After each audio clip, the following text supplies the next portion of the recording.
नमस्कार, आप देख रहे हैं रॉयल पत्रिका और मैं हूं आपके साथ सलमान पठान। तो चलिए शुरू करते हैं इस वक्त की बड़ी खबर के साथ। राजधानी जयपुर स्थित पीसीसी वॉर रूम में एआईसीसी संगठन महासचिव केसी वेणुगोपाल की अध्यक्षता में कांग्रेस की एक महत्वपूर्ण बैठक आयोजित की गई। इस बैठक का मुख्य एजेंडा 14 दिसंबर को दिल्ली में होने वाली महारैली की तैयारियों और रणनीति को अंतिम रूप देना था। बैठक में वरिष्ठ नेताओं ने रैली को सफल बनाने के लिए विस्तार से चर्चा की। इस दौरान एआईसीसी कोषाध्यक्ष अजय माकन, पूर्व डिप्टी सीएम सचिन पायलट, भंवर जितेंद्र सिंह, नेता प्रतिपक्ष टीकाराम जूली और पीसीसी चीफ गोविंद सिंह डोटासरा प्रमुख रूप से मौजूद रहे। बैठक के बाद केसी वेणुगोपाल और अजय माकन ने मीडिया से रूबरू होकर चर्चा की जानकारी साझा की।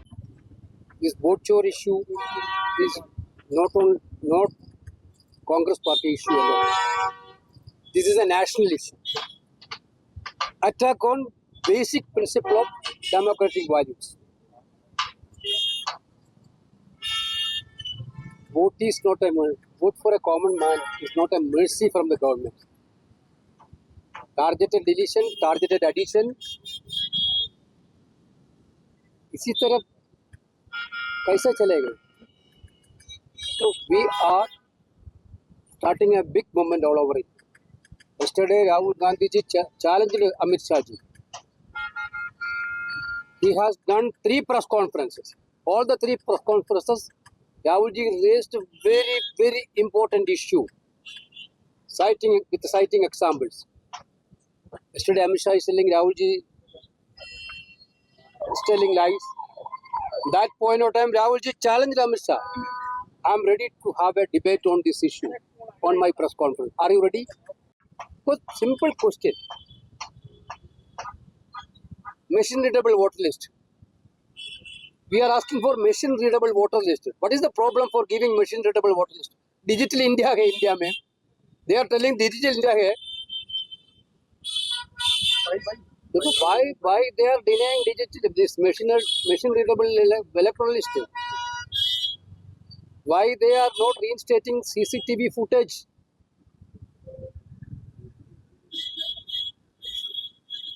These are the important questions. There is no answer. The entire opposition party is having a mistrust with the Election Commission of India. At least they should come and explain us. They should come and give an. बहुत बड़ा योगदान वाला है, जिसकी वजह से हम लोग यहाँ पर आए, क्योंकि पंजाब में उसी दिन चुनाव है। तो राजस्थान में हम स्पेशली आए हैं क्योंकि हमें राजस्थान से बहुत उम्मीद है और हमको लगता है कि राजस्थान से बहुत बड़ी तादाद में लोग वहाँ पे आएंगे और हमें खुशी है कि पूरी तैयारी। वेणुगोपाल जी ने जैसे बताया, जो महत्वपूर्ण सवाल राहुल जी पूछ रहे हैं उसका कोई जवाब भारतीय जनता पार्टी, अमित शाह, नरेंद्र मोदी कोई नहीं दे रहा। सबसे बड़ी बात यह है कि मशीन रीडेबल वोटर्स लिस्ट देने में उनको क्या हर्जा है।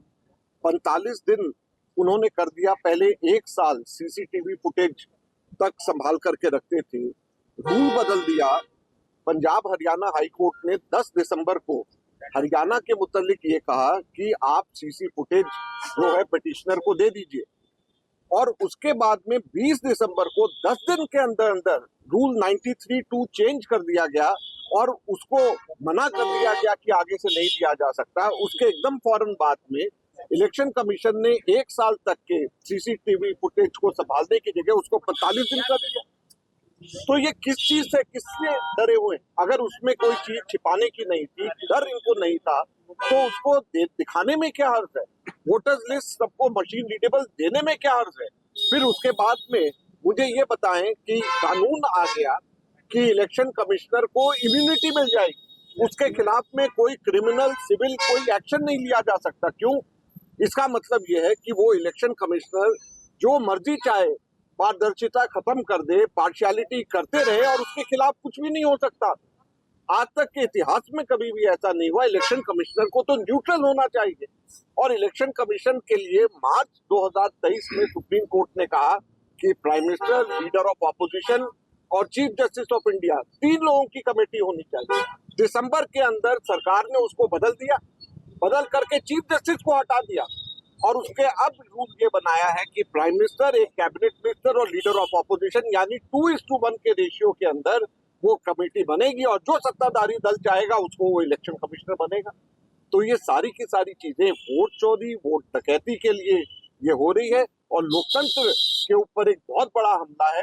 कोई भी सत्ताधारी दल उसको लोगों को एम्प्लॉयमेंट देना, पानी देना, लोगों का काम करना उसकी जिम्मेवारी है, लेकिन सबसे बड़ी जिम्मेवारी किसी भी सत्ताधारी पार्टी की लोकतंत्र को अक्षुण्ण रखना, लोकतंत्र को बचा करके रखना भी है।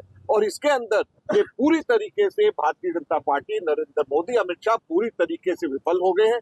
और जैसे वेणुगोपाल जी ने कहा, 14 तारीख की रैली एक ये शुरुआत है और इसके बाद में हम लोग आगे और इसको तेजी से नीचे लेवल पे लेकर के पूरे देश भर में जाएंगे। राजस्थान से हमें बहुत बड़ी उम्मीद है और हमें खुशी है, अच्छी तैयारी यहाँ पे हो। समझ में नहीं आया हूँ, लेकिन एक चीज तो तय है कि बिहार के अंदर भी इलेक्शन कमीशन ने पहले दिन कहा कि इतने वोट हुए, उससे पहले एसआईआर के लिए उन्होंने कहा इतने टोटल कुल वोट है।